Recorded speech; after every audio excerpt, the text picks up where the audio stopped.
ओम शांति। आज 21/5/2025 के बाबा के महावाक्य सुनेंगे। आज बाबा ने कहा, मीठे बच्चे, तुम आत्माओं का प्यार एक बाप से है। किससे प्यार है? बाबा तो अपने बच्चे आत्माओं से बात कर रहा है ना, तो बाबा क्या कह रहा है? तुम आत्माओं का प्यार किससे है? एक बाप से। बाप ने तुम्हें आत्मा से प्यार करना सिखलाया है, शरीर से नहीं। बाबा ने हमें आत्मा से प्यार करना सिखलाया। आत्मा आत्मा, भाई भाई है। आत्मा से प्यार करना है, शरीरों से नहीं करना है। प्रश्न है, किस पुरुषार्थ में ही माया विघ्न डालती है? मायाजीत बनने की युक्ति क्या है? वो कौन सा पुरुषार्थ है जिसमें ही माया विघ्न डालती है? और मायाजीत कैसे बने? उत्तर है, तुम पुरुषार्थ करते हो कि हम बाप को याद करके अपने पापों को भस्म करें, तो इस याद में ही माया का विघ्न पड़ता है। बाप उस्ताद तुम्हें मायाजीत बनने की युक्ति बताते। बाबा उस्ताद है ना हम सबका, तो हमें मायाजीत बनने की युक्ति बताते हैं। तुम उस्ताद को पहचान कर याद करो तो खुशी भी रहेगी, पुरुषार्थ भी करते रहेंगे। उस्ताद को पहचान लेंगे, यथार्थ रीति पहचान कर उसको याद करेंगे तो खुशी भी रहेगी और पुरुषार्थ भी करते रहेंगे और सर्विस भी खूब करेंगे। याद में सर्विस भी खूब करेंगे, माया जीत भी बन जाएंगे। गीत है, इस पाप की दुनिया से दूर कहीं ले चले। ओम शांति। रूहानी बच्चों ने गीत सुना, अर्थ समझा। इस पाप की दुनिया से दूर कहीं ले चल, क्या अर्थ है इसका? दुनिया तो अच्छी नहीं है ना, ये पाप की दुनिया। तो कहाँ जाना है फिर इस दुनिया से? नई दुनिया में जाना है। तो अर्थ समझ लिया ना अब तो, कि बाबा आया हुआ है नई दुनिया बनाने। दुनिया में कोई भी अर्थ नहीं समझते। बच्चे समझते हैं हमारी आत्मा का लव परम पिता परमात्मा के साथ है। आत्मा अपने बाप परम पिता परम आत्मा को पुकारती है। आत्मा पुकारती है अपने पिता को। प्यार आत्मा में है या शरीर में? प्यार किसमें है? अब बाप सिखलाते हैं, प्यार आत्मा में होना चाहिए। प्यार किसमें होना चाहिए? आत्मा। शरीर तो खत्म हो जाना है, प्यार आत्मा में है। अच्छा, अब बाबा समझा रहे हैं प्यार, दोबारा से बाबा फिर से समझा रहे। अब बाप समझाते हैं तुम्हारा प्यार परमात्मा बाप से होना चाहिए। अभी तो बाबा ने कहा आत्मा से, और फिर किससे हो? परमात्मा से, बस, और किसी से नहीं, शरीरों से नहीं। आत्मा ही अपने बाप को पुकारती है कि पुण्य आत्माओं की दुनिया में ले चले। तुम समझते हो हम पाप आत्मा थे, अब फिर पुण्य आत्मा बन रहे हैं। बाबा तुमको युक्ति से पुण्य आत्मा बना रहे हैं। बाबा युक्ति बताते हैं रोज, नहीं बताते हैं ना, रोज हम सुनते हैं कैसी कैसी युक्तियां बाबा सिखाते हैं कि ऐसे नहीं तो ऐसे, ऐसे नहीं तो ऐसे। लेकिन सार क्या है? पवित्र बनो, अपने को आत्मा समझो, बाप को याद करो। योग बल से हमारे पाप भस्म हो रहे हैं। जितना जितना हमारा योग बल बढ़ता जाएगा, उतना उतना हमारे पाप भस्म होते जाएंगे। कितने हो गए हैं? कुछ तो हुए होंगे। एहसास तो होता है ना कि कुछ तो हुए हैं, कुछ रहे हैं। बाकी गंगा आदि में कोई पाप धोए नहीं जाते। गंगा में जाकर के पाप नहीं धुल सकते। पाप कैसे धुलेंगे? बाबा की याद से धुलेंगे। मनुष्य गंगा स्नान करते हैं, शरीर को मिट्टी मलते हैं, परंतु उससे कोई पाप धुलते नहीं हैं। आत्मा के पाप योग बल से ही निकलते हैं। आत्मा के जो पाप हैं वो योग बल से ही निकलते हैं। योग बल के सिवाय और कोई रास्ता नहीं कि पाप निकल जाए। खाद निकलती है, यह तो बच्चों को ही मालूम है और निश्चय है हम बाबा को याद करेंगे तो हमारे पाप भस्म होंगे। निश्चय है तो फिर पुरुषार्थ करना चाहिए ना। निश्चय है तो फिर पुरुषार्थ करना चाहिए। निश्चय है ना कि हम बाबा को याद करेंगे तो हमारे पाप भस्म हो जाएंगे। सबको है निश्चय इस बात का, तो फिर कितना पुरुषार्थ करते हैं याद करने का? बाबा तो कह रहे हैं अगर निश्चय है तो करना चाहिए फिर पुरुषार्थ। और इस पुरुषार्थ में फिर माया विघ्न डालती है। माया ज्ञान सुनने में थोड़ी ना विघ्न डालती है। किसमें डालती है? याद में डालती है। रुस्तम से माया भी अच्छी रीति रुस्तम होकर लड़ती है। जो जितना महावीर, जो जितना याद में तीखा, उतना ही माया भी तीखी होकर आएगी, उतना ही बड़ा पेपर। कच्चे से क्या लड़ेगी? बच्चों को हमेशा यह ख्याल रखना है कि हमको जगत जीत, हमको माया जीत जगत जीत बनना है। माया को जीतेंगे तो जगत जीत बन जाएंगे। ये बात बच्चों को सदा ख्याल में रखनी है। माया जीते जगत जीत का अर्थ भी कोई समझते नहीं। इसका क्या मतलब है दुनिया वाले नहीं समझते हैं कि माया जीत जगत जीत। माया को जीत लेंगे तो जगत जीत बन जाएंगे। कौन सी माया है वो जिसको जीत कर जगत जीत बनेगी? अभी तो आ गया ना समझ में। अभी तुम बच्चों को समझाया जाता है तुम कैसे माया पर जीत पा सकते हो। बाबा रोज कितनी युक्तियां बताते हैं अच्छी अच्छी कि कैसे माया पर जीत पा सकते हो।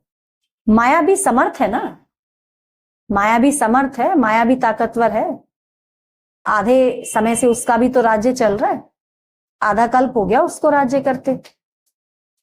तुम बच्चों को उस्ताद मिला हुआ है जो माया से भी, माया का भी उस्ताद है जो माया से भी ऊंचा है।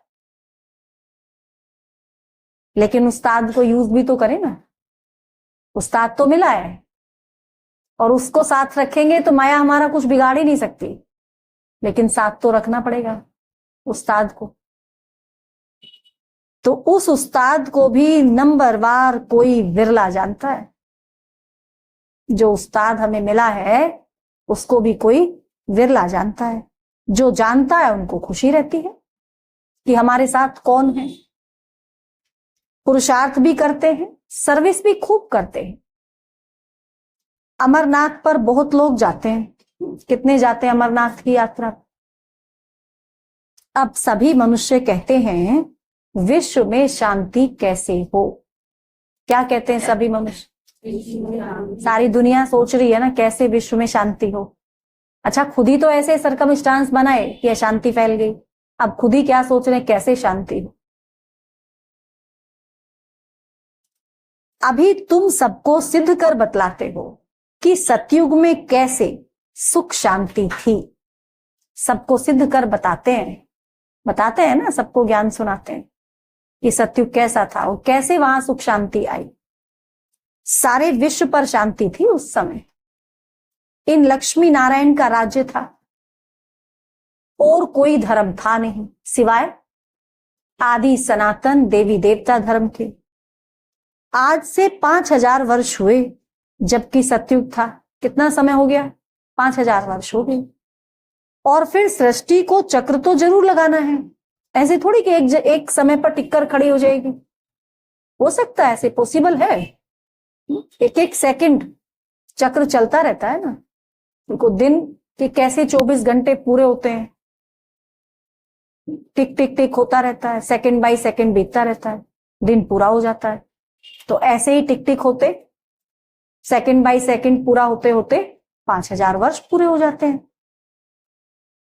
चित्रों से तुम बिल्कुल क्लियर बताते हो। कल्प पहले भी ऐसे चित्र बनाए थे। कल पहले भी बनाए थे ना, जैसे अभी बनाए हैं।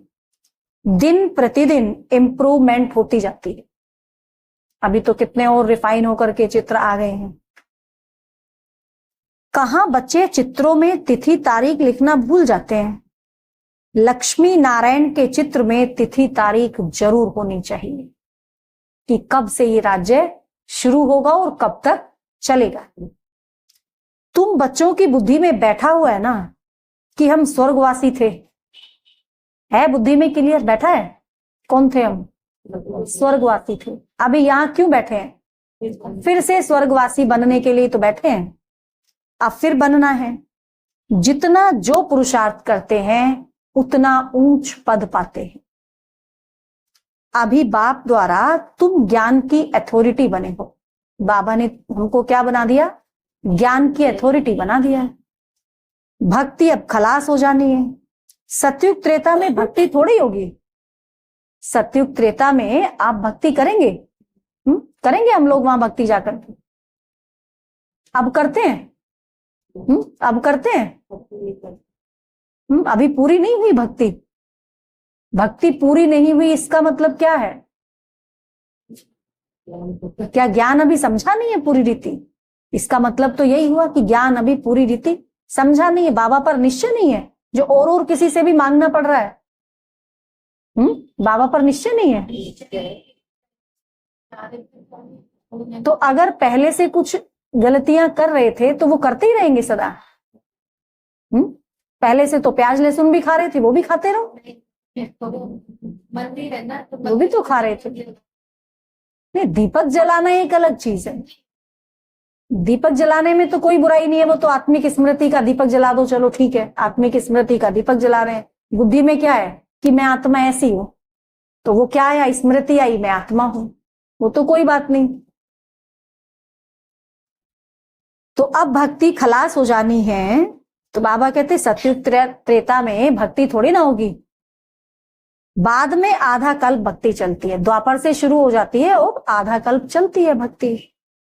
यह भी तुम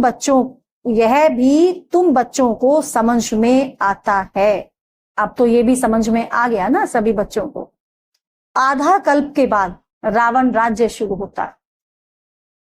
आधा कल्प तो स्वर्ग और आधा कल्प नर्क। अब रावण राज्य आएगा तो क्या ही कहेंगे उसके। सारा खेल बाबा कहते तुम भारतवासियों पर ही है।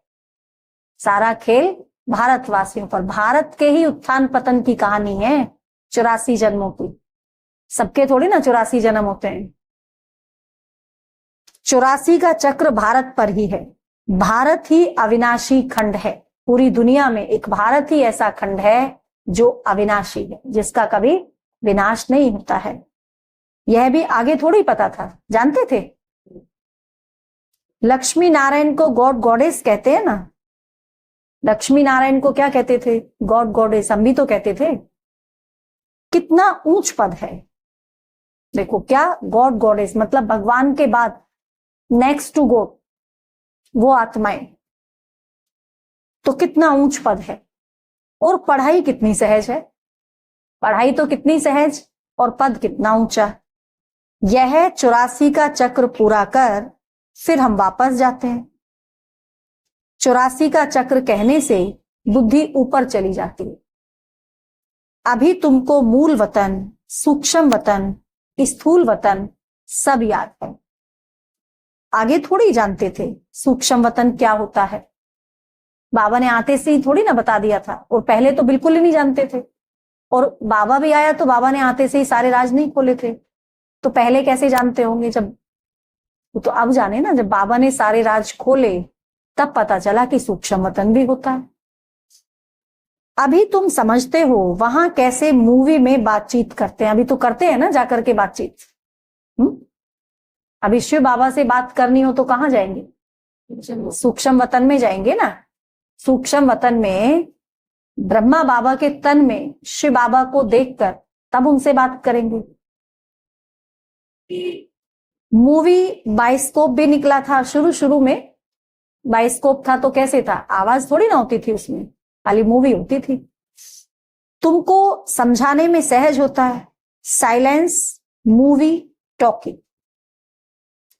तुम सब जानते हो साइलेंस कहाँ है, परम धाम क्या है, साइलेंस, वहां कुछ नहीं है, कोई हलचल नहीं।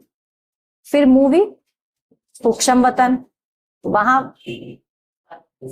आकारी तन तो है लेकिन हड्डी मांस वाला नहीं है, आवाज नहीं है। फिर नीचे क्या है, ये जहां पर अभी हम बैठे हैं, ये है टोपी। तो तीनों स्पष्ट है ना अभी तो। तुम सब जानते हो लक्ष्मी नारायण के राज्य से लेकर अब तक सारा चक्र बुद्धि में। तुम्हें गृहस्थ व्यवहार में रहते यही ओना लगा रहे कि हमको पावन बनना हो। क्या बनना है, पावन बनना है। और रहते कहाँ हैं, गृहस्थ व्यवहार में रहते हैं। गृहस्थ व्यवहार में रहते हमको पावन बनना है।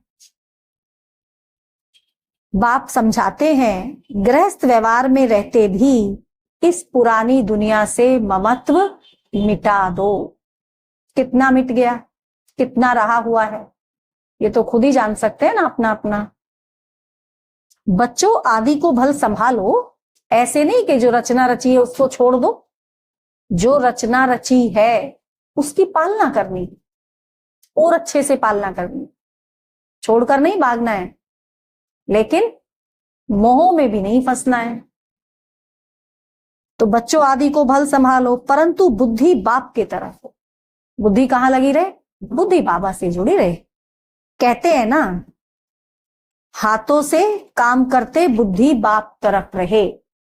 हाथों से कार्य करते रहो और बुद्धि को बाप से लगाए रखो। बच्चों को खिलाओ पिलाओ, स्नान कराओ, बुद्धि में बाप की याद हो।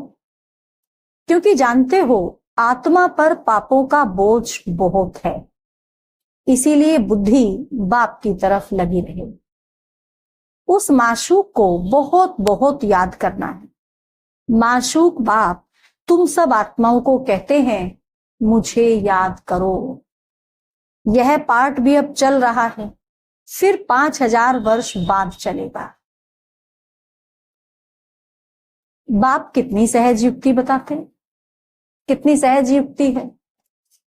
कोई तकलीफ नहीं।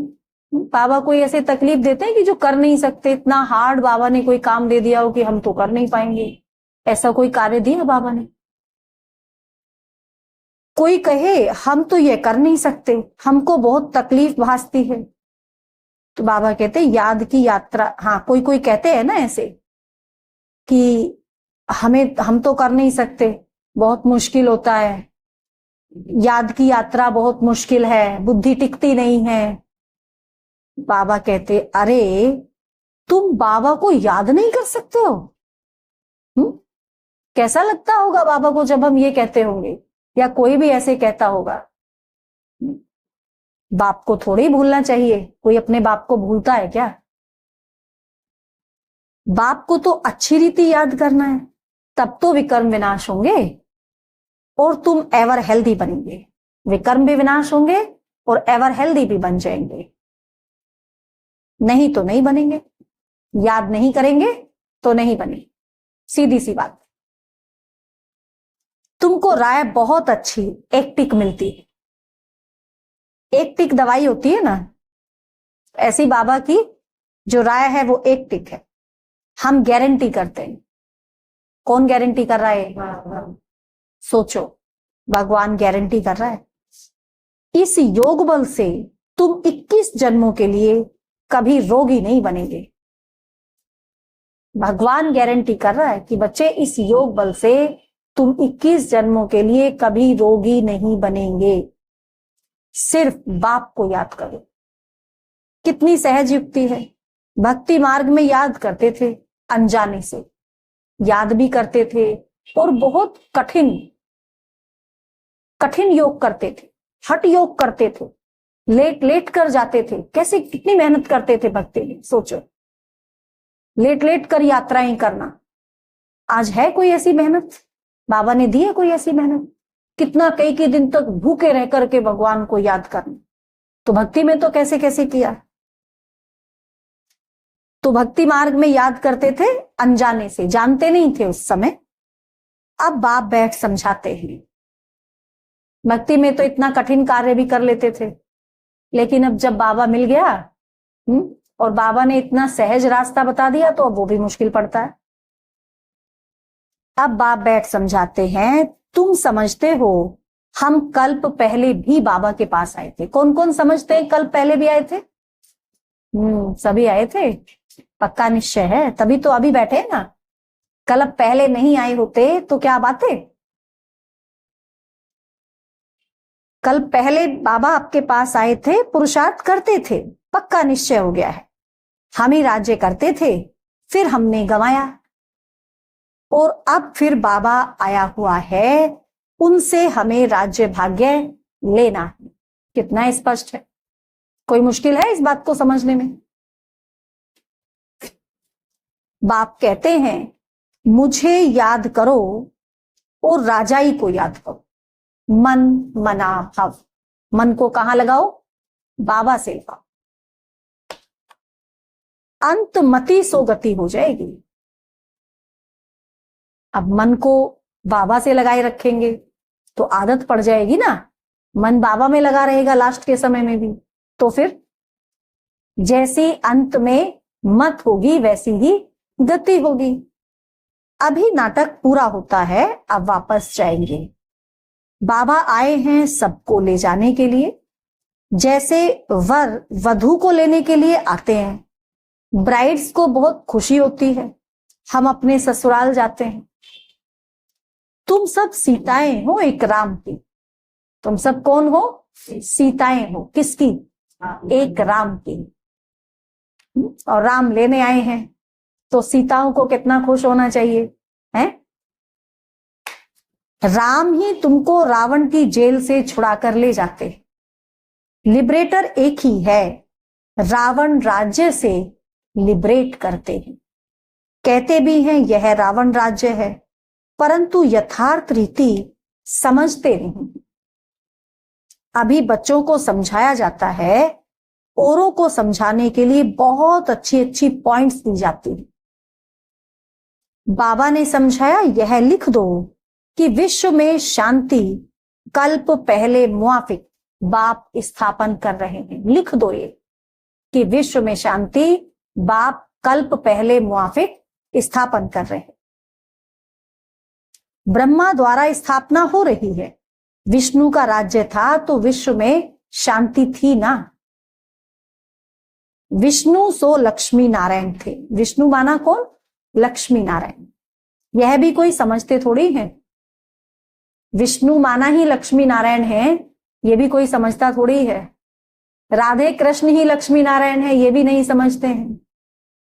विष्णु और लक्ष्मी, नारायण और राधे, विष्णु और लक्ष्मी नारायण और राधे कृष्ण को अलग अलग समझते हैं, सबको अलग अलग समझ लिया। अभी तुमने समझा है सुदर्शन चक्रधारी भी तुम हो। सुदर्शन चक्रधारी कौन है? हम हैं। हम सुदर्शन चक्र चलाते हैं। शिव बाबा आकर सृष्टि चक्र का ज्ञान देते हैं, उन द्वारा अभी हम भी मास्टर ज्ञान सागर बने। बाबा करके सारे सृष्टि चक्र का ज्ञान दे रहा है और उनके द्वारा हम भी कौन बन गए? मास्टर ज्ञान का सागर बने। तुम ज्ञान नदियां हो ना, यह तो बच्चों के ही नाम है। भक्ति मार्ग में मनुष्य कितने स्नान करते हैं, कितना भटकते हैं, बहुत दान पुण्य आदि करते हैं। साहूकार लोग तो बहुत दान करते हैं, सोना भी दान करते हैं। तुम तो अभी समझते हो हम कितना भटकते थे। अब हम अभी भटक नहीं रहे हैं। क्या समझ रहे कि हम कितना भटकते थे? याद आ गया ना अभी हमें तो। अब हम कोई हठयोगी तो है नहीं, हम तो हैं राजयोगी। पवित्र गृहस्थ आश्रम के थे। हम क्या थे? पवित्र गृहस्थ आश्रम के थे। वहां गृहस्थ भी क्या था? आश्रम था। फिर रावण राज्य में अपवित्र बन गए तो गृहस्थ अलग हो गया, आश्रम अलग हो गया। ड्रामा अनुसार बाप फिर गृहस्थ धर्म बना रहे, फिर से गृहस्थ आश्रम हो जाएगा और कोई बना नहीं सके बाप के सिवाय। और कोई बना सकता है? मनुष्य तुमको कहते हैं कि तुम सब पवित्र बनोगे, तो दुनिया कैसे चलेगी? मनुष्य ऐसे ही कहते हैं ना, सभी को पवित्र बना दोगे, सब पवित्र बन जाएंगे, दुनिया कैसे चलेगी? भाई तुमने ठेका ले रखा है क्या दुनिया चलाने का? जब ठेकेदार ही कह रहा है, जो दुनिया को चलाने का ठेकेदार है वही कह रहा है पवित्र बनो, तो हम कौन है फिर उसमें रोड़ा बनने वाले? बोलो, इतने सब सन्यासी पवित्र रहते हैं, फिर दुनिया कोई बंद हो गई क्या? सन्यासियों को तो कोई नहीं कहता जाकर के क्यों पवित्र बन रहे हो, दुनिया कैसे चलेगी? अरे सृष्टि इतनी बढ़ गई है, बाबा कहते कितनी आदमशुमारी हो गई है, खाने के लिए अनाज भी नहीं, और फिर सृष्टि को बढ़ाते जाएंगे। अभी तुम बच्चे समझते हो बाबा हमारे सम्मुख हाजिर नाजिर है, हमारे एक इशारे पर आ जाता है ना, बाबा कहा और बाबा हाजिर। परंतु उनको इन आंखों से देख नहीं सकते, उनको देखने के लिए क्या चाहिए? ज्ञान का दिव्य चक्षु चाहिए। हाँ, बुद्धि से जानते हैं बाबा हम आत्माओं को पढ़ाते हैं, हाजिर नाजिर है। तो विश्व शांति, हाँ, जो विश्व शांति की बातें करते, जो विश्व शांति की बातें करते हैं, उन्हें तुम बताओ कि विश्व में शांति तो बाप करा रहे हैं, उसके लिए ही पुरानी दुनिया का विनाश सामने खड़ा है। विश्व में शांति आनी है, इसीलिए तो विनाश सामने खड़ा है। 5000 वर्ष पहले भी विनाश हुआ था, अभी भी यह विनाश सामने खड़ा है, फिर विश्व पर शांति हो जाएगी। अभी तुम बच्चों की बुद्धि में है ही यह बातें, दुनिया में कोई नहीं जानते, कोई नहीं जिनकी बुद्धि में यह बातें हों। ये सारी बातें किसकी बुद्धि में हो? बाबा के बच्चों के सिवाय कोई है ऐसा? कोई नहीं। तुम जानते हो सतयुग में सारे विश्व में शांति थी, जानते हैं ना, सारे विश्व में उस समय शांति थी। एक भारत खंड के सिवाय दूसरा कोई खंड नहीं था। पीछे और खंड हुए हैं, अभी कितने खंड हैं? अभी इस खेल का भी अंत है। कहते भी हैं भगवान जरूर होगा, परंतु भगवान कौन और किस रूप में आते हैं यह नहीं जानते। ऐसे तो भक्ति में करते थे ना, अपना भी याद करो, हम भी तो ऐसे ही कहते थे। भक्ति भी क्यों करते थे? भगवान आएगा। किसी साधु को भी पहले खाली हाथ घर से नहीं जाने देते थे, क्योंकि बुद्धि में क्या था, पता नहीं भगवान किस वेश में आ जाए, है ना, कितनी ऐसी भावना थी। तो ये तो पक्का था कि आएगा, लेकिन कैसे आएगा, कब आएगा, ये नहीं मालूम था। श्री कृष्ण तो हो नहीं सके, भगवान श्री कृष्ण तो हो नहीं सके, ना कोई प्रेरणा से व शक्ति से काम करा सकते हैं। बाप तो मोस्ट बिलवेड है, उनसे वर्षा मिलता है। बाप ही स्वर्ग स्थापन करते हैं, तो फिर जरूर पुरानी दुनिया का विनाश भी वही करेंगे। तुम जानते हो सतयुग में यह लक्ष्मी नारायण थे, अब फिर खुद पुरुषार्थ से यह बन रहे थे। जानते हैं ना, सतयुग में हम ऐसे थे, अभी हम फिर से पुरुषार्थ करके ऐसे बन रहे। नशा रहना चाहिए ना, इस बात का कितना नशा रहना चाहिए। भारत में राज्य करते थे, शिव बाबा राज्य देकर गया था। ऐसे नहीं कहेंगे शिव बाबा राज्य करके गया था, क्या कहेंगे, शिव बाबा राज्य देकर गया था।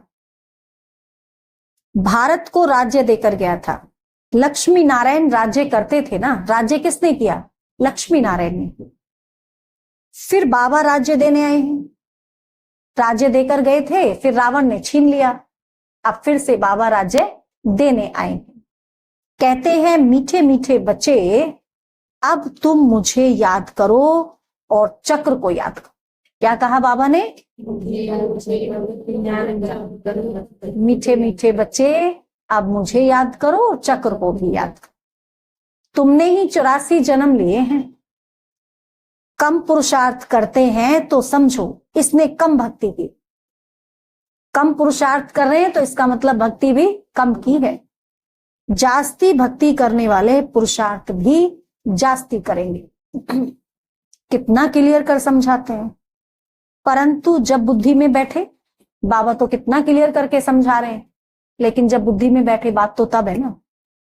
तुम्हारा काम है पुरुषार्थ कराना, कम भक्ति की होगी तो योग लगेगा नहीं, शिव बाबा की याद बुद्धि में ठहरेगी नहीं, कभी भी पुरुषार्थ में ठंडा नहीं होना चाहिए। माया को पहलवान देख हार्ट फेल नहीं होना चाहिए। कोई बड़ी परिस्थिति आ गई, मतलब माया क्या है, तो परिस्थितियों के रूप में माया आती है। समझो कोई सामने बड़ी परिस्थिति आ गई, इतनी बड़े माया के रूप को देखकर बाबा कहते फेल नहीं होना है, हार्ट फेल नहीं करना अपना, डरना नहीं है, क्योंकि मालूम है ना आखिर माया है क्या, है तो कागज का ही शेर, डराने आती है, डरना नहीं है इससे। माया के तूफान तो बहुत आएंगे, यह भी बच्चों को समझाया है। आत्मा ही सब कुछ करती है, शरीर तो खत्म हो जाएगा, आत्मा निकल गई, शरीर मिट्टी हो गया, वह फिर मिलने का तो है नहीं, फिर उनको याद कर रोने आदि से फायदा ही क्या, वही चीज फिर मिलेगी क्या, वैसा ही शरीर मिल जाएगा क्या, आत्मा तो जाकर के दूसरा शरीर ले लेगी, जो आत्मा गई 13 दिन बाद वो तो दूसरा शरीर ले लेगी जाकर के, बच्चा बन जाएगी, 9 महीने बाद जन्म ले लेगी, और जहां से गई वो रोते रहेंगे तो क्या होगा, वैसा ही शरीर मिल जाएगा क्या वापस। वो आत्मा दूसरे शरीर में आसपास भी होगी, पता चलेगा क्या। इसलिए बाबा कहते रोने से फायदा क्या है। आत्मा ने जाकर दूसरा शरीर लिया, अभी तुम कितनी ऊंच कमाई करते, तुम्हारा ही जमा होता है, बाकी सबका ना हो जाएगा। बाबा भोला व्यापारी है, तब तो तुमको मुट्ठी चावल के बदले 21 जन्मों के लिए महल दे देता है, कितना ब्याज देता है, तुमको जितना चाहिए भविष्य के लिए जमा करो, परंतु ऐसे नहीं अंत में आकर कहेंगे जमा करो, तो उस समय लेकर क्या करेंगे। लास्ट का समय चल रहा है, पता चल गया ना विनाश होने वाला है, तब जाएं देने के लिए कि बाबा हमारा भी सफल कर दो। जैसे कोरोना काल में या नोटबंदी में, नोटबंदी के समय में ऐसा बहुत हुआ था, बोरी भर भर करके ले गए, जो नोट बंद हो गए ना, बोरी भर भर करके भिजवा रहे हैं मधुबन। अब उनका क्या करेंगे, बाबा क्या करेगा उनका, जब सरकार की चलन में जो चीज नहीं है उनकी क्या वैल्यू है। तो अनाड़ी व्यापारी थोड़ी है, उस समय लेकर बाबा क्या करेगा जब आवश्यकता ही नहीं होगी। सफल कब होता है, सफल कब करना चाहिए, जब आवश्यकता है, समय पर कोई चीज दी जाती है, समय पर कोई चीज यूज होती है, तभी तो उसकी वैल्यू होती है ना। काम में आवे नहीं और ब्याज भर कर देना पड़े। अब लास्ट में विनाश चल रहा है, अब उस समय कहते बाबा ये भी मकान ले लो मेरा, मेरे ये पैसे भी ले लो, आप सब ले लो, और विनाश सामने खड़ा है, एकदम दिख रहा है कि अब गए। तो बाबा कहते मैं कोई इतना मूर्ख व्यापारी थोड़ी हूं कि जो अब तुम्हारा ले लूं और मेरे काम आए नहीं और ब्याज देता फिर तुम्हारा। अब बाबा को तो ब्याज देना पड़ेगा, ब्याज भी कितना गुना है बाबा का, तो 100% ब्याज है, कोई देता है? तो फिर ब्याज भरकर देना पड़े, ऐसे का लेंगे थोड़ी। तुमको मुट्ठी चावल के बदले 21 जन्मों के लिए महल मिल जाते हैं, जब आवश्यकता है मुट्ठी चावल की तो उस समय उसके बदले भी 21 जन्म के लिए महल मिल जाएंगे, उस समय उस मुट्ठी चावल की भी वैल्यू, कितना ब्याज मिलता है। बाबा कहते हैं नंबर 1 भोला तो मैं हूं, क्या लेकर के क्या देता हूं, देखो तुमको विश्व की बादशाही देता हूं, होगा इतना भोला कोई। सिर्फ तुम हमारे बनकर सर्विस करो बस, बाबा को कुछ ज्यादा तो नहीं चाहिए। बाबा कहते बस मेरे बनकर के सर्विस करो। भोलानाथ है तब तो उनको सब याद करते हैं। अब तुम हो ज्ञान मार्ग में, कहां हैं अब हम, ज्ञान मार्ग में। अब बाप की श्रीमत पर चलो और बादशाही लो। कहते भी हैं बाबा हम आए हैं राजाई लेने, सो भी सूर्यवंशी। अब राजाई लेने आए हैं, सो भी कहां, सूर्यवंशी। तो बाबा कहते अच्छा तुम्हारा मुख मीठा हो, तुम्हारे मुख में गुलाब। अच्छा मीठे मीठे सिकिलधे बच्चों प्रति माता पिता बाप दादा का याद प्यार और गुड मॉर्निंग। रूहानी बाप की रूहानी बच्चों को नमस्ते। हम रूहानी बच्चों की रूहानी माता पिता बाप दादा को याद प्यार, गुड मॉर्निंग, नमस्ते बाबा नमस्ते, शुक्रिया बाबा शुक्रिया। धारणा के लिए मुख्य सार। पहला पॉइंट है श्रीमत पर चल बादशाही लेनी। श्रीमत पर चलकर बाबा से बादशाही लेनी है। चावल मुट्ठी दे 21 जन्मों के लिए महल लेने हैं, समय पर, लेकिन समय पर देने का महत्व है। भविष्य के लिए कमाई जमा करनी। दूसरा पॉइंट है गृहस्थ व्यवहार में रहते इस पुरानी दुनिया से ममत्व मिटाकर पूरा पावन बनना है। सब कुछ करते बुद्धि बाप की तरफ लगी रहे। सब कुछ करते बुद्धि कहां रहे? बाप की तरफ लगी रहे। वरदान है आज का, मनसा शुभ भावना द्वारा एक दो को आगे बढ़ाने वाले विश्व कल्याणकारी भव। मनसा शुभ भावना द्वारा हरेक को आगे बढ़ाने वाले विश्व कल्याणकारी भव। यदि कोई कुछ रोंग कर रहा है तो उसे परवश समझकर रहम की दृष्टि से परिवर्तन करो। कोई कुछ रोंग कर भी रहा है और आपको समझ में आ रहा है तो क्या करें? उस समय उस पर गुस्सा करें? क्या करें? उस पर रहम करना है। उसको रहम क्यों करना है उस पर? क्योंकि वो परवश है, तो उसको रहम की दृष्टि से परिवर्तन करना है। डिस्कस नहीं करो उस समय, उससे डिस्कस नहीं करो तुम ये गलत कर रहे हो, तुम ये गलत हो, नहीं। क्या करो? उस पर रहम करो। अगर कोई पत्थर से रुक जाता है तो आपका काम है पार करके चले जाना या उसको भी साथी बनाकर पार ले जाना। उसके लिए हर एक की विशेषता को देखो। सामने पत्थर है, कोई उसको देख करके रुक गया तो क्या करेंगे आप? आपका काम क्या है उस समय? किसी ने आपके लिए पत्थर खड़ा किया और खुद भी खड़ा है, या तो उस पत्थर को आप चले जाओ पार करके, उसको भी साथ ले जाओ, या तो इसके लिए हर एक की क्या देखनी पड़ेगी? विशेषता। अब कोई हमारे लिए रास्ते में रुकावट बन के खड़ा हो तो क्या चाहिए उसके लिए? कितनी हिम्मत चाहिए अंदर में कि हम इसको साथी बना लें। वो हमारे लिए रुकावट बन के खड़ा है और हम इतनी शुभ भावना रखें, इतनी शुभ भावना उसके लिए रखें कि उसको साथी बना करके साथ ले जाओ। तो भगवान के बच्चे ही ऐसा कर सकते हैं ना, और करते भी हैं और कर रहे हैं। तो इसके लिए हर एक की विशेषता को देखो, कमियों को छोड़ते जाओ, किसी की कमी नहीं देखो। अब किसी को भी वाणी से सावधान करने का समय नहीं है। अब किसी को भी वाणी से सावधान करने का समय नहीं है, समझाने का समय नहीं है, क्योंकि समझाने से क्या होगा? अपना समय भी खराब होगा, अपनी भी बुद्धि खराब होगी। तो इसलिए बाबा कहते वाणी से नहीं समझाओ, क्या करो? मनसा शुभ भावना द्वारा एक दूसरे के सहयोगी बनकर आगे बढ़ो। मनसा शुभ भावना द्वारा एक दूसरे के सहयोगी बनकर आगे बढ़ो और बढ़ाओ, तब कहेंगे विश्व कल्याणकारी। स्लोगन है दृढ़ संकल्प की बेल्ट बांध लो। क्या कर लो? दृढ़ संकल्प की बेल्ट बांध लो तो सीट से अपसेट नहीं हुई। अव्यक्त इशारे, रूहानी रॉयल्टी और प्योरिटी की पर्सनैलिटी धारण करो। प्रत्यक्षता का सूर्य उदय तब होगा जब पवित्रता की शमा चारों ओर जलाएंगे। जैसे वो शमा लेकर के चक्कर लगाते हैं, ऐसे पवित्रता की शमा चारों ओर जगमगा दो, तब सब बाप को देख सकेंगे। पवित्रता की शमा चारों ओर जगा दो तो तब सब बाप को देख सकेंगे, पहचान सकेंगे। जितनी अचल पवित्रता की क्षमा होगी, अचल अडोल, जितनी अचल अडोल आपकी पवित्रता की क्षमा होगी, उतना सहज सभी बाप को पहचान सकेंगे और पवित्रता की जय जयकार होगी। अच्छा, ओम शांति।